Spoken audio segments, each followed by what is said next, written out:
قبل الفاصل وقف بنا الحديث عند قول إمامنا الجزري: تحين في الإمام صل ووهلا. تحين في الإمام صل ووهلا. ما معنى هذا الكلام؟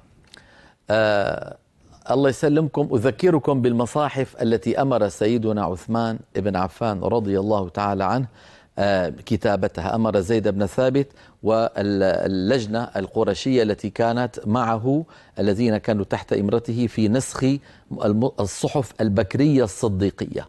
أرسل سيدنا عثمان إلى أمنا حفصة بنت عمر بن الخطاب رضي الله تعالى عنه وعنها، فقال: أرسلي إلينا الصحف ننسخها ثم نعيدها إليك. فأرسلت الصحف إليه، واللجنة شكلها سيدنا عثمان من سيدنا زيد بن ثابت يعني مجموعة من القرشيين، لأن قريش أفصح العرب، وقال لهم: انسخوا من هذه الصحف البكرية الصديقية. يعني الصحف هي المصحف، لكن ليس له خيط، باعتبار ليس له خيط وليس مخيطا مع بعضه كانوا يقولون الصحف. فهذه الصحف قامت اللجنة بنسخ عدة نسخ منها. أرسل سيدنا عثمان رضي الله تعالى عنه نسخة من هذه النسخ بعد أن كتبت هذه النسخ من الصحف البكرية الصديقية المنقولة من القطع النبوية. أرسل مصحفا إلى الكوفة، مصحف إلى البصرة، مصحف إلى الشام، مصحف إلى مكة، مصحف إلى المدينة التي هو فيها بسموه المصحف المدني العام يعني للأمة، ومصحف إلى البحرين، والبحرين في زمن النبوة تعني الساحل الشرقي للجزيرة العربية، ومصحف إلى اليمن. 7 مصاحف. وأبقى مصحفا في المدينة اسمه المصحف المدني الخاص.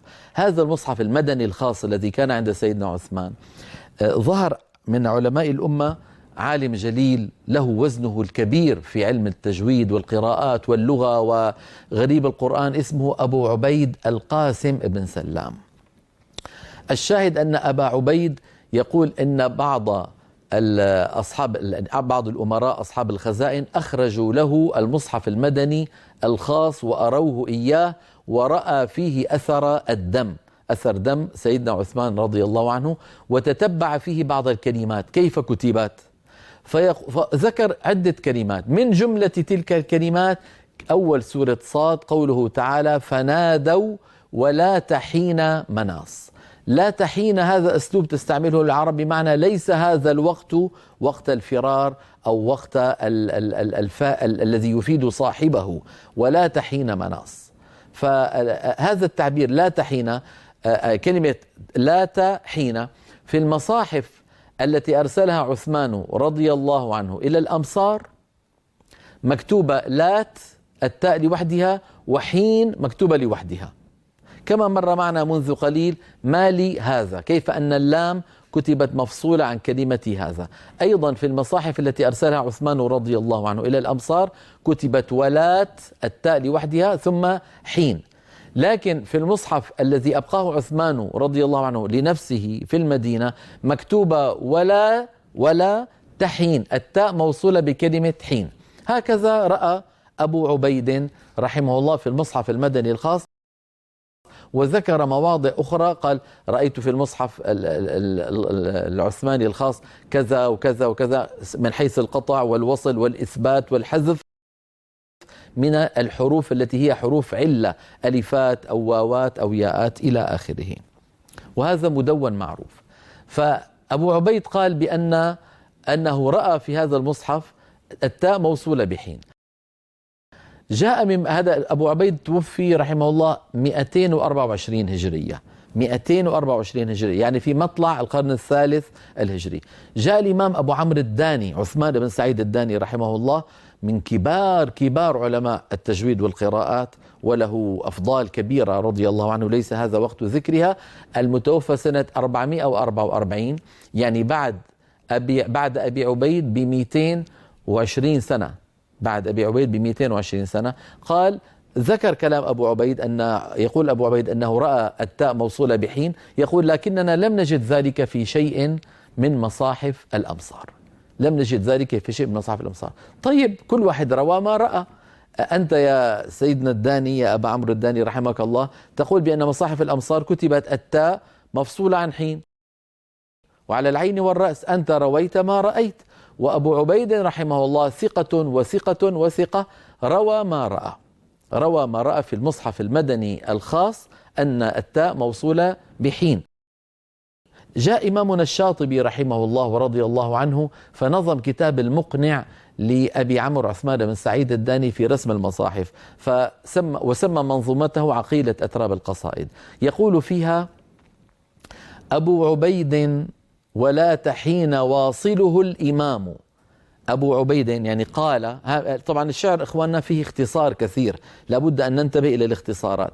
أبو عبيد يعني يقول ولا تحين واصله الإمام، يعني ولا تحين مكتوبة موصولة في المصحف الإمام، يعني الإمام الخاص الذي كان عند عثمان رضي الله عنه. أبو عبيد ولا تحين واصله الإمام والكل فيه أعظم النكرة. يعني يفهم من كلمة الكل فيه أعظم النكرة كأن الناس أنكروا على أبي عبيد هذا. يا أخي لماذا تنكرون عليه؟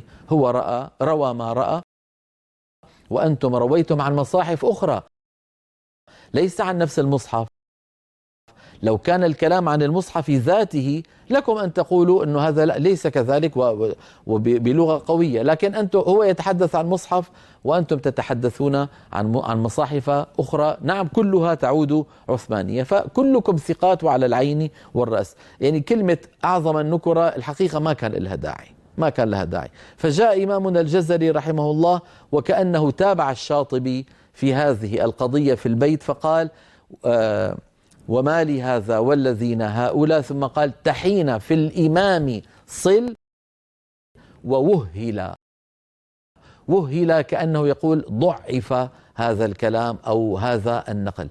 يعني أظن أن هذا ذكره الجزري في بدايات يعني شبابه، لأنه في النشر رحمه الله انتصر لأبي عبيد، كتاب النشر في القراءة العشر الذي ألفه لما صار إماما في هذا الفن، انتصر لأبي عبيد القاسم بن سلام وبين إمامته وعظيم قدره، وبين الجزري أنه هو رأى هذا المصحف أيضا في المدرسة الفاضلية في القاهرة، يقول وأنا رأيتها تحين التاء موصولة بحين. إذن بعد أبي عبيد القاسم بن سلام ب600 عام جاء إمامنا الجزري ليقول أنا رأيتها كذلك في المصحف الذي يقال له الإمام في القاهرة في المدرسة الفاضلية. مو بس كده، قال وتتبعت فيه ما ذكره أبو عبيد. قلت لكم أبو عبيد روى عن هذا المصحف أشياء كثيرة من المقطوع والموصول والمثبت والمحذوف من حروف العلة. قال وتتبعت فيه ما ذكره أبو عبيد فرأيته كذلك، يعني رأيته كما نص عليه أبو عبيد رحمه الله. فكل أئمتنا ولله الحمد ثقات رضي الله تعالى عنهم ورحمهم الله وجزاهم الله عنا كل خير. ما قلته هذا نراه على اللوحات التعليمية التي أعددناها بهذا الخصوص. نرى على اللوحة في البيت 92 قول إمامنا الجزري وما لهذا والذين هؤلاء، ثم قال تحين في الإمام صل ووهل، وذلك في سورة صاد الآية 3 فنادوا ولا تحين مناص. نرى على اللوحة روى الداني المتوفى سنة 444 بسنده إلى أبي عبيد القاسم بن سلام، وسلام بتشديد اللام أيها الإخوة، المتوفى سنة 24 و200. قال مين القائل الآن؟ أبو عبيد. شو قال؟ في الإمام مصحف عثمان رضي الله عنه ولا تحين التاء متصلة بحين. هذا نقله الداني عن أبي عبيد. ثم علق الداني فقال قال الداني ولم نجد ذلك كذلك في شيء من مصاحف أهل الأمصار. فعلقت أنا وقلت أقول لا تعارض بين النقلين فكل روى ما رأى والله أعلم. فلننتبه إلى هذا الأمر ونأتي إلى اللوحة التي بعدها. وقال الإمام الجزري في النشر عن الإمام أبي عبيد القاسم بن سلام وعن كلمة تحين ماذا قال الجزري؟ وهو أي أبو عبيد يعني إمام كبير وحجة في الدين وأحد الأئمة المجتهدين ثم يقول الجزري: مع أني أنا رأيتها أيضا مكتوبة في المصحف الذي يقال له الإمام، مصحف عثمان رضي الله عنه، ولا مقطوعة والتاء موصولة بحين، ورأيت به أثر الدم، وتتبعت فيه ما ذكره أبو عبيد فرأيته كذلك. وهذا المصحف هو اليوم يعني في زمن الجزري قبل 600 عام من عصرنا أيها الإخوة. وهذا المصحف هو اليوم بالمدرسة الفاضلية من القاهرة المحروسة. إذن هذا ما يتعلق بهذه المسألة أيها الإخوة. يعني بينتها وبينت لكم بأن كلمة وهل الحقيقة ما كان لها داعي، لأنها كأنها فيها إضعاف لكلام أبي عبيد. كيف وهو الثقة الكبير، كيف وقد جاء الجزري بعده ب600 عام فاطلع على المصحف نفسه وروى لنا أنه رأى هو أيضا ما رآه أبو عبيد قبله ب6 قرون. ثم إن هذا المصحف كما تعلمون عدت عليه عوادي الزمن من حيث يعني التلف والحريق وإلى آخره. ليس في عصرنا هذا ولا مصحف من المصاحف العثمانية كما ذكر ذلك كبار العلماء، منهم الدكتور صلاح الدين المنجد رحمه الله الذي كان مدير معهد المخطوطات العربية في القاهرة التابع للجامعة جامعة الدول العربية.